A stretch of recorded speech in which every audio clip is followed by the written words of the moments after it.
Ampliação da consciência e integração psíquica. A assimilação de conteúdos inconscientes expande significativamente os limites da consciência e redefine o papel do eu. Essa expansão ocorre de modo mais marcante quando não há atitude crítica diante do inconsciente, favorecendo uma identificação inconsciente com os conteúdos projetados. Esse processo pode provocar desequilíbrios internos relevantes, como a possessão por arquétipos, a exemplo da anima em consciências masculinas. Aproximação progressiva do si mesmo. A integração de elementos inconscientes contribui para a aproximação entre o eu e o si mesmo, ainda que essa fusão nunca se complete. A incorporação de conteúdos relevantes amplia a complexidade da personalidade consciente. No entanto, sem uma delimitação clara, há o risco de inflação do eu, confundindo sua identidade com as figuras psíquicas assimiladas. Delimitação racional e risco de inflação. A separação entre o eu e as imagens inconscientes exige crítica racional fundamentada em critérios universais. É essencial atribuir realidade e autonomia às figuras inconscientes, como si mesmo, a anima e a sombra. Reduzir esses elementos a simples construções psicológicas intensifica a inflação do eu, comprometendo o equilíbrio psíquico do indivíduo. Consequências do negacionismo psíquico. Negar a realidade dos fatores formadores de projeções resulta em uma identificação inconsciente com eles. Tal negação, longe de neutralizar o efeito, agrava sua atuação interna. Esse processo é perigoso, pois altera significativamente o funcionamento psicológico e ameaça a estabilidade subjetiva e relacional do indivíduo. Sinais indiretos da inflação do eu. A inflação do eu nem sempre se manifesta como arrogância consciente, sendo muitas vezes perceptível apenas por sintomas indiretos. O aumento do ponto cego da percepção impede a consideração das reações do ambiente. Quanto maior a fusão com fatores inconscientes, mais difícil se torna reconhecer os limites pessoais e as críticas externas. Catástrofe psíquica da fusão inconsciente. A assimilação do eu pelo si mesmo representa uma ruptura interna de grandes proporções. A imagem da totalidade, permanecendo inconsciente, adquire características arcaicas e luminosas. Isso torna a consciência vulnerável, pois o eu, desconectado da realidade diferenciada, é submetido às leis atemporais e absolutas do inconsciente. Necessidade de adaptação equilibrada. A adaptação consciente à realidade objetiva é fundamental para evitar desintegrações psíquicas. Manter o eu ancorado no mundo consciente permite resistir às influências desorganizadoras do inconsciente. A capacidade de diferenciação entre as esferas psíquicas é vital para preservar a funcionalidade interna e externa do indivíduo. Práticas psicológicas de estabilização. O fortalecimento da consciência exige o cultivo de virtudes específicas tanto morais quanto cognitivas. Atenção, paciência, autocrítica e análise objetiva dos sintomas inconscientes são práticas fundamentais. Esses recursos ajudam a manter o eu funcional diante das forças internas, assegurando equilíbrio e integração no processo psicológico. Assimilação do si mesmo pelo eu. A absorção do si mesmo pelo eu, ao invés de representar um avanço psíquico, acarreta a inflação da personalidade consciente. O processo se inverte, mas seus efeitos permanecem destrutivos. O eu, ao tentar dominar o inconsciente pela via da racionalização, nega sua autonomia e transforma o mundo interior em mero produto psicológico, comprometendo o equilíbrio. Deslocamento do eixo moral. A dissolução da fronteira entre eu e inconsciente exige a substituição de um esforço de contenção por um outro de rendição. Tal exigência implica reconfigurar o desempenho moral, não como fraqueza, mas como disposição a ceder, quando necessário, aos limites da adaptação consciente. Certas renúncias, mesmo parecendo negativas, constituem atos morais elevados. Virtude e derrota psíquica. Em contextos de inflação consciente, apenas um colapso do orgulho pode restaurar o equilíbrio. Este colapso não representa degradação, mas a abertura de uma via moral alternativa. Aqueles enraizados demais no mundo exterior necessitam enfraquecer essas amarras para acessar dimensões internas fundamentais para a totalidade psíquica. Conflitos além da lei. Os verdadeiros dilemas morais surgem onde os códigos legais não mais alcançam.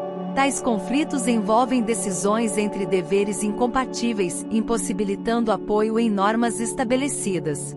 Somente uma autoridade interna pode, nesses casos, dissolver a paralisia decisória, revelando uma solução inesperada e muitas vezes indesejada.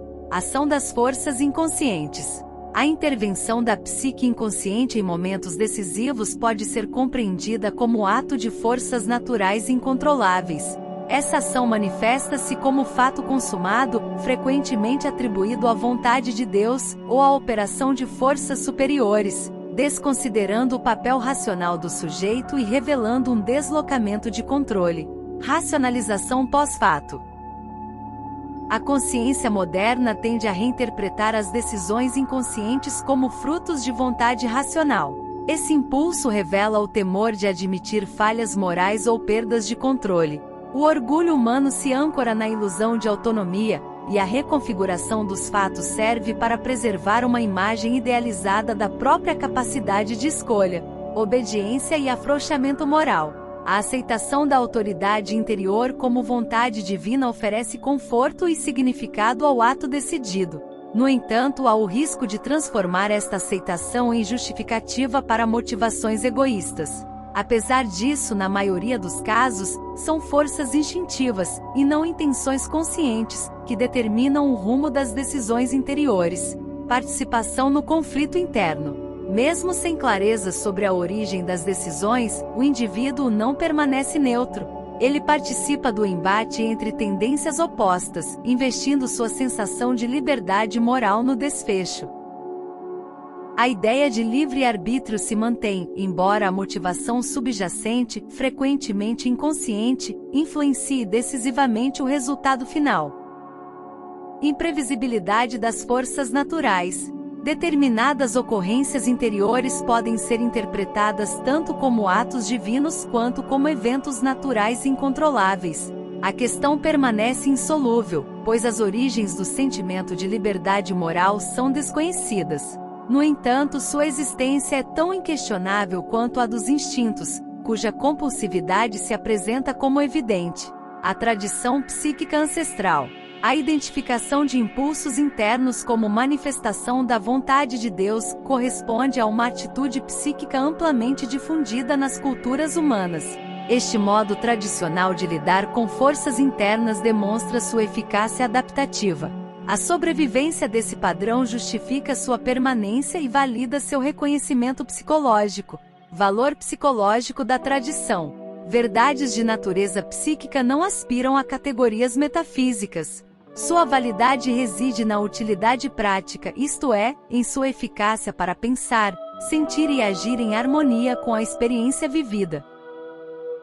Tais concepções são corretas na medida em que contribuem para a estabilidade e continuidade da vida consciente em contextos históricos diversos. Impulsos como dados psíquicos absolutos. A compreensão dos impulsos internos deve se orientar não pela repressão, mas pelo reconhecimento de sua inevitabilidade. Reprimi-los sem compreendê-los apropriadamente apenas intensifica sua força e distorce sua manifestação. O retorno desses conteúdos pode ocorrer sob formas mais destrutivas, muitas vezes dotadas de forte carga emocional. A vontade e seus limites. A capacidade volitiva atua apenas parcialmente sobre os impulsos. Apesar da intenção consciente de controle, a essência do conteúdo inconsciente permanece intacta. A repressão, quando mal conduzida, resulta em deslocamentos psíquicos que dificultam o processo de integração e tornam mais complexa a relação entre eu e inconsciente. O significado do termo Deus. Na expressão vontade de Deus, o termo Deus deve ser compreendido em sentido arcaico e filosófico, desvinculado de dogmas religiosos específicos. Refere-se a um princípio ativo e determinante que se impõe ao ser humano. Este princípio se assemelha ao daimon grego, entendido como força intermediária entre o divino e o humano. O encontro com o daimon. O daimon representa uma potência psíquica que desafia a consciência a um posicionamento ético. Sua aparição não elimina a responsabilidade individual, mas, ao contrário, convoca o sujeito à reflexão e à decisão moral. A presença dessa força simbólica exige discernimento sobre o que está em jogo em cada escolha, decisão ética e conscientização. Responder à vontade interior não significa ceder à arbitrariedade, mas assumir uma postura ética diante de forças inevitáveis. A recusa ou aceitação dessas forças envolve mais do que escolhas racionais. Trata-se de reconhecer que nem tudo provém do eu consciente. Há forças que exigem do indivíduo uma responsabilidade mais profunda. Limites do intelecto nas ciências psicológicas.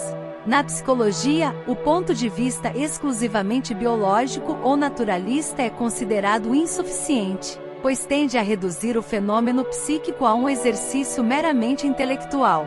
Embora o método das ciências naturais possua valor heurístico relevante, ele não apreende o fenômeno psíquico em sua totalidade, já que este se estrutura não pelo sentido, mas pelo valor afetivo. A função do valor na compreensão psíquica. A apreensão completa de um conteúdo psíquico requer, no mínimo, duas funções racionais: a compreensão intelectual e o julgamento de valor. Este último é indispensável para a definição da posição hierárquica de cada conteúdo dentro da psique. O valor afetivo atua como critério regulador e determina o grau de influência do conteúdo no sistema psíquico. O valor afetivo como barômetro psíquico. A intensidade afetiva que acompanha um conteúdo expressa seu potencial energético e sua capacidade de influenciar a dinâmica interna.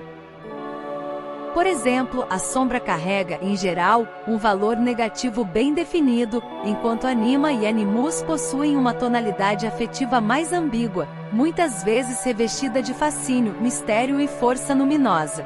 Hierarquia interna dos conteúdos psíquicos. Dentro da economia afetiva da psique, anima e animus ocupam posição superior à sombra, que por sua vez, está hierarquicamente acima da consciência do eu. A consciência pode reprimir a sombra, mas esse controle exige energia significativa. Caso o inconsciente se torne predominante, a sombra se intensifica e os valores se reorganizam.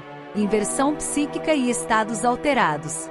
Durante a transição do estado de vigília para o sono, ocorre com frequência uma inversão dos valores afetivos. Conteúdos reprimidos durante o dia emergem com força no campo onírico. Esse fenômeno, associado a uma queda do nível mental, evidencia o deslocamento temporário da ênfase afetiva de conteúdos conscientes para inconscientes. Valores objetivos e representações coletivas. Além dos valores subjetivos, existem valores objetivos baseados no consenso coletivo, como os ideais morais, estéticos e religiosos. Embora nem sempre sejam acompanhados por intensa carga afetiva individual, essas representações coletivas mantêm seu valor por meio de atributos simbólicos e de sua eficácia sugestiva na cultura. A simbologia dos sonhos e o rebaixamento arquetípico. A ausência de acento afetivo subjetivo pode fazer com que ideias coletivas importantes sejam representadas em sonhos de forma inferior, como através de símbolos animalescos.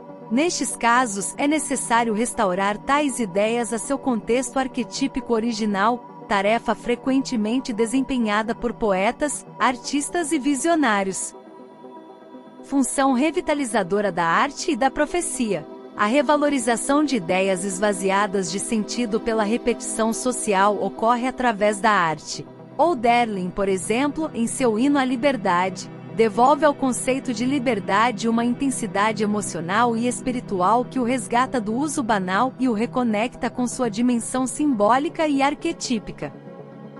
A revalorização simbólica através da arte. A linguagem poética tem o poder de restaurar a força arquetípica de ideias coletivas esvaziadas de sentido. No caso do conceito de liberdade, Hölderlin o resgata ao inseri-lo na esfera da anima, conferindo-lhe intensidade emocional e orientação transcendental. Trata-se da reanimação simbólica de um ideal por meio da experiência estética. O simbolismo onírico e suas distorções. Entretanto, é mais comum que símbolos coletivos surjam nos sonhos em formas reduzidas ou aparentemente insignificantes. Deidades podem manifestar-se como animais domésticos ou minerais triviais, exigindo interpretação simbólica baseada em tradições culturais compartilhadas, mais do que em análises zoológicas ou mineralógicas.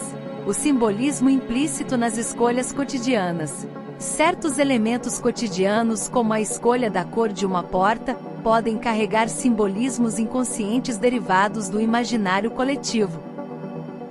Ainda que não se reconheça explicitamente o significado do verde, como esperança ou renovação, seu valor simbólico atua como subtexto na psique.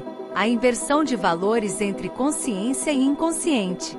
O inconsciente frequentemente valoriza o que a consciência despreza.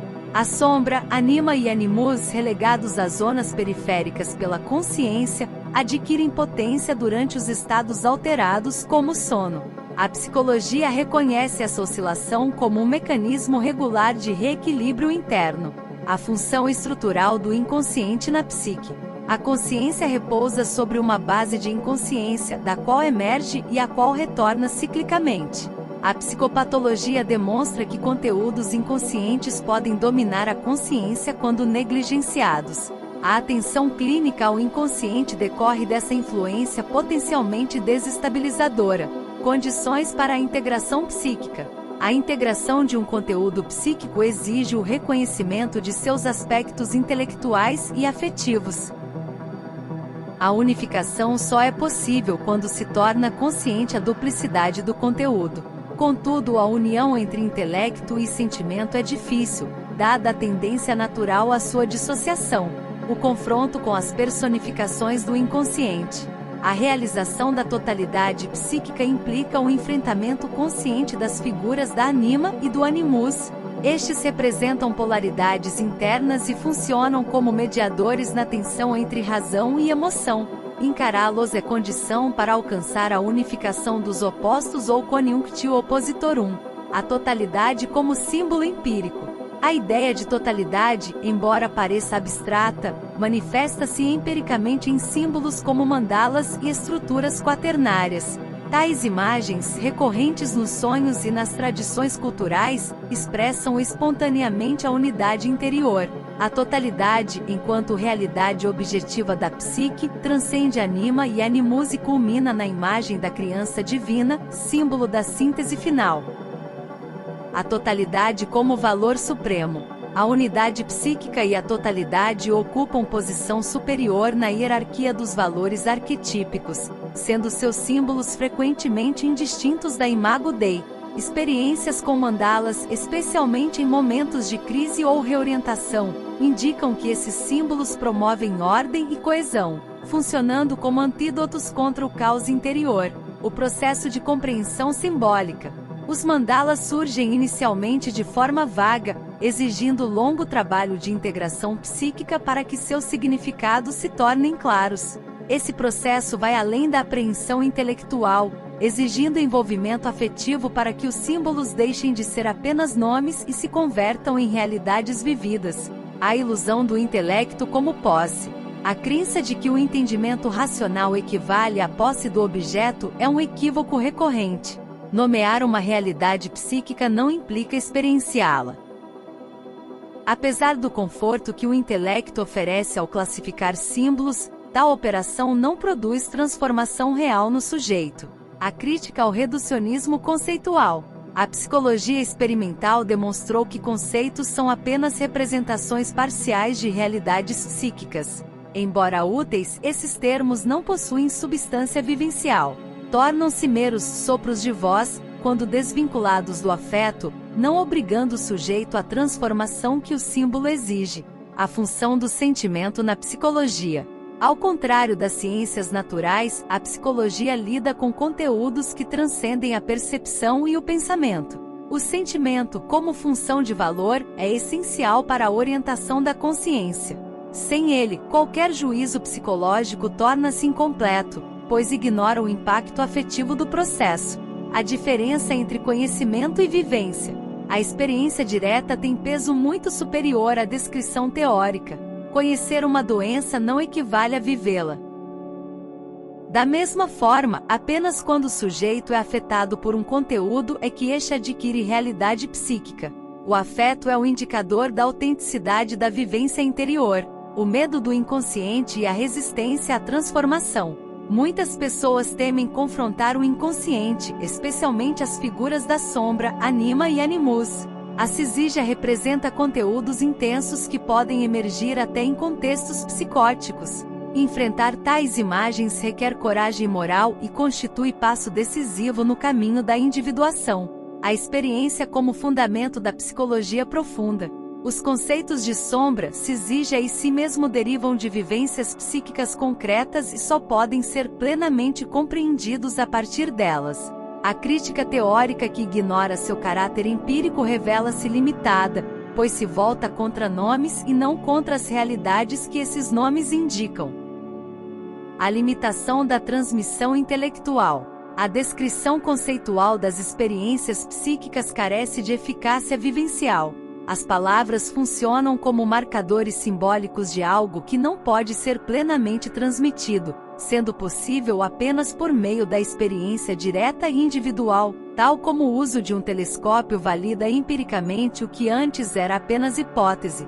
Os arquétipos da sombra, da cisígia e do si mesmo ultrapassam a psicologia especializada, sendo reconhecíveis também na mitologia comparada. A sombra remete a figuras túnicas universais, a cisígia aparece em pares divinos arquetípicos, e o si mesmo manifesta-se como ideia reguladora das imagens de unidade e totalidade nos sistemas religiosos.